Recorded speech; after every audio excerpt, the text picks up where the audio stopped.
man worth $34 billion bought his house in 1950. He never moved. He never upgraded. He never cared. His name was Charlie Munger, and what he knew about money will blow your mind. Stay with me. This one's going to hit different.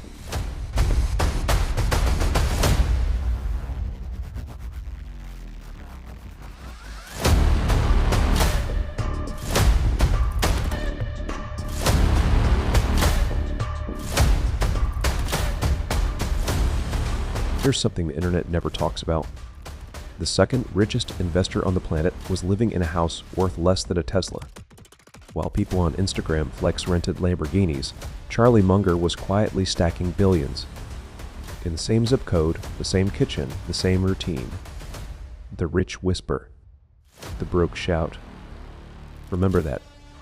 And today, we're cracking open the playbook he never sold, the 10 rules that built one of history's greatest fortunes. The taxi driver once drove up to Charlie Munger. S address circled the block twice and thought he had the wrong house.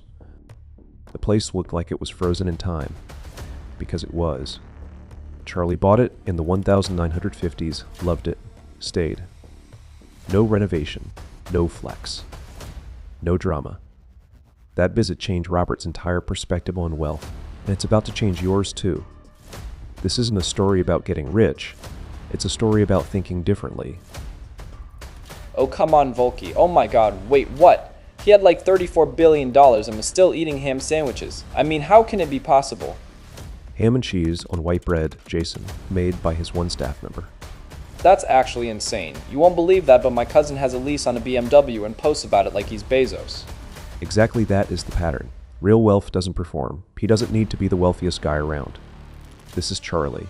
And Charlie wore a suit and tie every day, not to impress people, as a sign of respect to them. So, you were saying that the quiet money is the biggest money? Almost always. And as you see that the loudest person in the room is rarely the richest, remember that next time be careful if someone shows you a watch. Money is a tool, not a trophy. Here's where most people get it completely wrong. We grow up thinking money is the finish line. Charlie Munger thought money was the starting pistol. He didn't talk about wanting to be rich. Ever. He talked about buying an insurance company to use that cash to buy another company. Then another. Then another. Money wasn't the goal. Money was the weapon he used to play the game. Think about it like this. If someone gave you $1 million and you blew $1,000 a day, you'd be broke in 3 years. Give a billionaire $1 billion. At that same spending rate, it'd take them over 2,700 years to run out. That gap? That's not luck. That's a completely different relationship with money. Munger and Buffett treated money the way a carpenter treats a hammer. It's not the house, it's how you build one. The taxi driver admitted something powerful from his conversations with Charlie.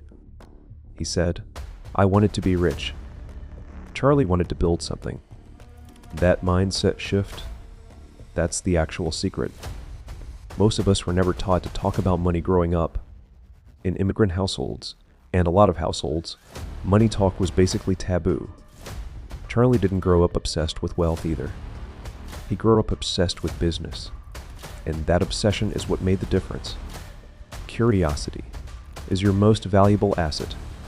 When the taxi driver sat down with Charlie, he had a list of questions ready. He never got to ask a single one, because Charlie started asking him questions first. Where are you from? How does Shark Tank work? What's your family like? Charlie Munger, one of the greatest investors who ever lived, was more curious about a reality TV star than anyone in the room expected. That's the point. Curiosity wasn't the hobby for Charlie. It was the engine. During COVID, Charlie ran Zoom calls just to stay sharp. Just to keep asking questions. Just to keep learning. He was in his 90s, still sharpening the blade. Here's the modern translation. If you're doom scrolling for 2 hours a day but not learning anything, you are literally losing ground. The algorithm rewards your attention. Charlie rewarded his own mind. People like Elon Musk, Charlie Munger, Jeff Bezos, they're all obsessive readers. Munger famously called himself a book with legs. Not because books are cool, because information is leverage.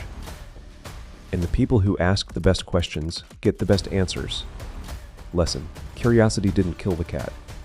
Complacency did. Boring win big. Okay, here's the part that sounds boring, but is actually the most powerful thing in this video. Someone once asked Charlie, what's the best kind of business to buy? He didn't say tech. He didn't say A. He didn't say crypto. He said, buy a business that can be run by an idiot. Because great businesses don't depend on one genius holding everything together. Think Coca-Cola. They don't sell soda. They sell global distribution infrastructure that took decades to build. You can't just start a new Coke tomorrow. The moat is too deep.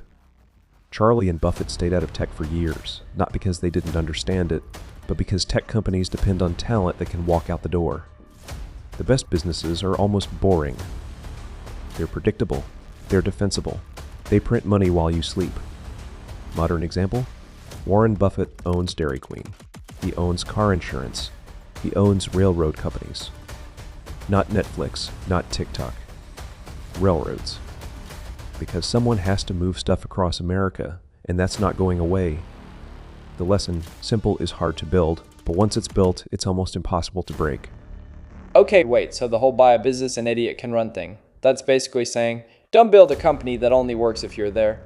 Exactly. And this is why so many small business owners never actually get wealthy. Their business is them. The day they stop, it stops. Like my uncle's restaurant, the moment he takes a vacation, the whole thing falls apart. Classic example. What investors want to buy isn't you. It's the system you built, the recipes, the staff training, the process. That's the asset. So build the machine, not just work in the machine. Now you're thinking like Charlie Munger, and trust me, not many people your age think like that yet. That's honestly kind of terrifying and exciting at the same time. Momentum, time, and the freedom formula. Charlie Munger passed away 34 days before his 100th birthday. 100 years. Think about what that means. When the taxi driver met Charlie in his 90s, he was in his 50s and felt old. Then he did the math backwards. 40 years ago, Robert was 10. Look how much life happened in those 40 years. Time isn't running out. It's stacking up if you move. Charlie called it constant forward momentum. Not hype, not overnight success. Just keep moving, every single day. Here's the physics lesson. It's harder to do one pull-up from a dead stop than to do 10 in a row. Why? Momentum. The same principle runs your financial life. People who invest a little every month beat people who wait for the perfect moment every single time. Dollar cost averaging into index funds. Small business income reinvested. Side hustle money put to work. None of it is glamorous. All of it compounds. And here's what Charlie actually valued most from all his wealth. Not the yacht, not the jet. Freedom. The ability to only do what he wanted with people he actually liked. The 3 things every billionaire has in common. The taxi driver spent years around billionaires. Short ones, tall ones, flashy ones, quiet ones. And across AL of them, he found 3 constants, no exceptions. Number 1, they are obsessed. Not passionate, not interested, obsessed. Number 2, they are insanely curious. They ask more questions than they answer. Always. And number 3, this one hits the hardest. They make 0 excuses. Bad upbringing, no money, immigrant parents, failed 3 times, doesn't matter. They don't say if only, they say what's next. That's not motivation content. That's a documented pattern across hundreds of the wealthiest people alive. You want the secret? Stop waiting for permission and start building momentum. Okay, I'm gonna be real with you, Volky. I came in here thinking this was gonna be like save more money, drink less coffee advice. Classic. And instead? Instead, I'm thinking about like, am I actually building something or just working harder to pay bills? That's the most important common question you can ask yourself at your age. Most of the people even don't ask it until their 40s. What would Charlie say if he was watching this right now? He'd probably ask us a question back, something like, what are you building, and can it survive without you? That was his whole worldview. Alright, Volky, I think that just broke my brain a little bit, in a good way. Charlie Munger lived a life most people can't even imagine, and he did it without looking the part. No yacht in every photo, literally nothing. No headline-grabbing stunts. No personal brand. Just decades of patient thinking, disciplined investing, and compounding decisions. Here's the 10-second version of everything we covered today. Be humble. Use money as a tool. Stay curious. Think long-term. Build systems, not just income. Stay in your lane. Pay well for quality. Keep it simple. Value freedom over stuff. And make zero excuses. That's it. That's the Charlie Munger playbook. The man left this world 34 days before turning 100 with a mind sharper than most 30 years old. If you take one thing from this video, start asking better questions. Not, how do I make more money? But what am I actually building and why? If this hit different for you, subscribe to Volky Econ 101 because next week we're going even deeper. Please hit the like button. We will be reach to other people and grow our audience. And thanks for your time and watching us. Stay sharp, stay curious. I am Volky and I burst. We'll see you in the next episode sooner.